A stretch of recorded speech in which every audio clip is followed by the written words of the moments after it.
وخاصة وشهر رمضان هو شهر القرآن، إذا كتب الله تعالى فرصة للبقاء واللقاء. دعوة جمعية النبراس الثقافية 15 شارع إدريس الأكبر وجدة. من فطر صائما كان له مثل أجره غير أنه لا ينقص من أجر الصائم شيئا. بمناسبة شهر رمضان المعظم وفي إطار أنشطتها الاجتماعية تتشرف جمعية النبراس الثقافية بوجدة بدعوة أهل البر والإحسان والكرم إلى المشاركة في إنجاح مشروع قفة رمضان الذي يستهدف عددا من الأسر المحتاجة للتضامن والتكافل معهم خلال هذا الشهر الكريم. ملاحظة: من أجل إسهاماتكم المالية أو العينية، الطحين، الزيت، التمر، القطان، السكر إلى آخره، أو أي معلومات إضافية، المرجو الاتصال بجمعية النبراس الثقافية على العنوان التالي: 15 شارع إدريس الأكبر أمام مسجد حمزة وجدة، أو عبر الهاتف 036 70 28 11. بالنسبة لواحد الشي ناس قال لك يا سيدي هذا يقول لك تزوجت هذه واحد الشهر من واحد الفتاة متدينة وافق الأهل ديالها، ولكن بعد الزواج امتنعت عن الفراش. أقول لها علاش زوجتي يا رابحة؟ علاش ديتك يا لالا وعلاش ديتيني؟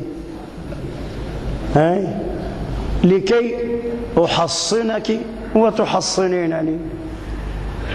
يا معشر الشباب من استطاع منكم الباء فإنه أغض للبصر وأحصن للفرج. إلى ما عفيتنيش انت، شكون يعفني؟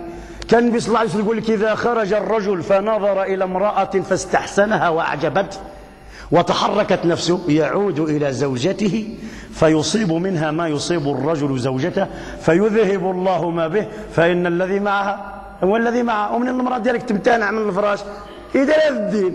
ما سمعتيش انت واسمه قال سيدنا رسول الله فضل المرأة: من دعا امرأته إلى فراشها. بقاو تسمعوا العلمانيات يغتصبها، كيف يغتصبها؟ كيف يغتصبها؟ كل شيء يقلب. الراجل يغتصب مرته، أما اللي يغتصبهم برا وراهم يظنوا هنا في الزناقي ويفوتوا عليهم مع 9:30 في الشارع والهيه ولوزوتيل وبرا. هذا معليش الهضره، هادرين على المرأة اللي مزوجة. قال رسول الله: إذا دعا الرجل امرأته إلى الفراش فلتستجب، في المعنى ولو كانت على ظهر قتب، كانت على الظهر ديال البعير، ولو كانت على التنور. لو كانت تكون تخبز بكري كان عندهم ذاك الفران يخبزوا، من دير الخبزه في الفران تقول لك محرقت تقول لا اللهم تمحرق ولا محرق انا صح. واش تعرف الا الشهوه حرها شديد، ويمكن والعياذ بالله أن تلعب على عقل الإنسان وخاصة الشباب في ريعان شبابهم. لذلك حيث يقولوا للشباب: غضوا أبصاركم وتزوجوا. هو يغض بصاره ويصبر، راه يصبر على هذا العري. ومنين يدير المرأة تقول له لا خصنا نصليو. الصلاة عندها وقتها بنتي. ابن عمر رضي الله عنه كان قبل أن يأتي إلى هذا التراويح كان يصيب من زوجته عاد يمشي ليقبل على الله بقلبه. الدين تاعنا فهمناه بالمقلوب عنا، ما عرفتش باللي هذيك من أعظم العبادات. قال رسول الله: وفي بضع أحدكم أجر. قالوا: أيأتي أحدنا شهوته ويكون له فيها أجر؟ قال: كذلك إذا كان يضعها في حرام فله عليه وزر، فإذا وضع في حلال يكون عنده الأجر. مالك هذا أجرها. ابنتي راكي فاهمة غلط.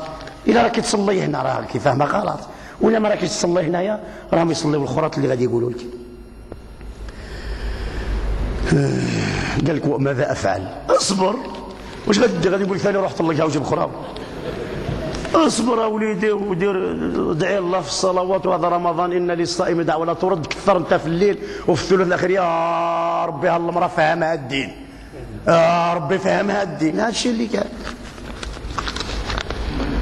عندي. الزوجه نتاعي توري الزينه نتاعها مع ولد خوها زعما هي عمته ما عليهاش. شفتوا كل شيء رحنا عندنا كل شيء مخلط. ويا ربي واش حال يخص الفقهاء يديروا المجهود ويخص المساجد كتقوم بالدور ديالها. انا تحسب لي ملي كاين الاذاعات بزاف تاع الدين، وحسب لي ملي كاين شريطه بزاف، انا قلت باللي هذا الجهل في بدهية الإسلام راه مشى ولا زمانه وصار من الدهر الذي أكل عليه الدهر وشارب. لكن وين نبقى نسمع بهذه الأسئلة؟ واش المرأة تحتاجب على ولد خوها يعني عمته؟ وين يا ريت لو كان احنا ما يحتاجبوش مع ولد خوه، معنا لو كان غير خليها وكخلي.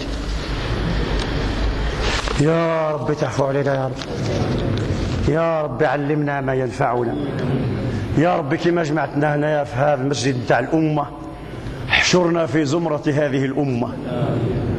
يا رب كما جمعتنا هنا جمعنا قدام حبيبنا رسول الله. يا رب ارزقنا الصدق والإخلاص. يا رب لقيت اللي تخرج هذا الروح ويرفدونا على 4 ويصقونا عندك وراه قريب، فنوار التراب وتغلق دوننا الأبواب ولا يبقى إلا بابك يا تواب. ذاك النهار يا ربي ما تخلاش علينا من يتخلى علينا الخلق. يا ربي في ذاك النهار نور قبورنا. يا ربي يا ربي في ذاك النهار وسع علينا في قبورنا. وصلى الله على الحبيب.